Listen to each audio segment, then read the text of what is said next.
Je pense pas que vous êtes dans les meilleures relations avec Cacouna présentement, puis qui vont vous donner du bonbon de ce côté-là.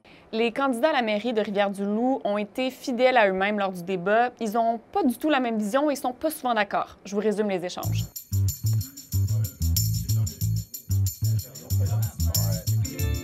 Le premier thème abordé a été celui de l'habitation. Rivière-du-Loup vit une crise du logement avec un taux d'inoccupation de 0,2 %. Le conseil municipal sous la direction de Mario Bastille a été très impliqué pour offrir plus de logements abordables en donnant des congés de taxes ou en offrant des terrains aux organismes.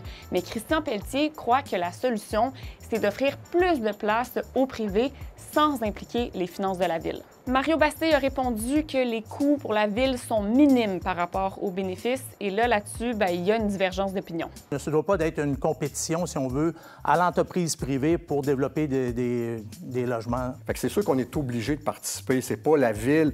Si on ne le fait pas, il n'y aura pas de projet de logement abordable. Ensuite, Charles-Alexandre a questionné les candidats sur le développement économique de la ville. On le sait, les maires et mairesses ont beaucoup déploré à quel point ça coûte cher aux municipalités d'entretenir des infrastructures.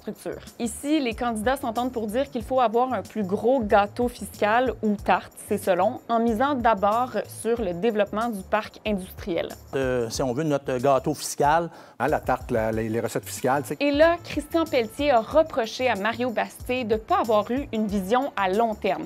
Le parc industriel est presque plein et selon lui, les démarches pour changer le zonage agricole auraient dû être entamées beaucoup plus tôt. Il nous reste quand même des terrains, il y a quand même des choses. Puis c'est sûr que c'est un travail de longue haleine, l'agrandissement d'un parc industriel, surtout quand on tombe dans une zone agricole. Mais la zone agricole, M. Bastille, on va falloir vous procéder avec des échanges avec d'autres municipalités. Ça risque d'être plus compliqué parce que surtout la municipalité qui pourrait peut-être plus nous aider, c'est Cacouna, puis je pense pas que vous êtes dans les meilleures relations avec Cacouna présentement. Ensuite, ça a été au tour de Mario Bastille de critiquer la promesse de Christian Pelletier de fusionner toutes les municipalités de la MRC de Rivière-du-Loup et 3 municipalités du Kamouraska pour des questions de poids politique et économique. C'est sûr que quand la grosse ville vient pour rapprocher les petits, je vous dirais que présentement, il n'y a pas d'appétit, puis les gens, c'est mal vu. Maintenant, sur la question du traversier entre Rivière-du-Loup et Saint-Siméon, les deux candidats déplorent le déménagement vers Cacouna, mais contrairement à M. Bastille, M. Pelletier croit qu'il faut accepter la décision.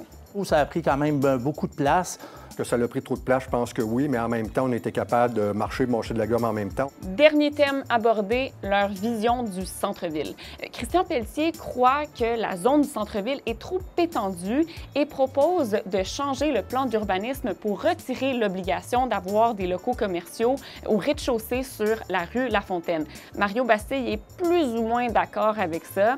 Il croit que ça peut être difficile de revenir en arrière. Je pense que ça fait le tour. En tout cas, même s'ils ne sont pas souvent d'accord, je pense qu'ils ont respecté leur temps de parole, hein, Charles-Alexandre? Oui, merci aux deux candidats.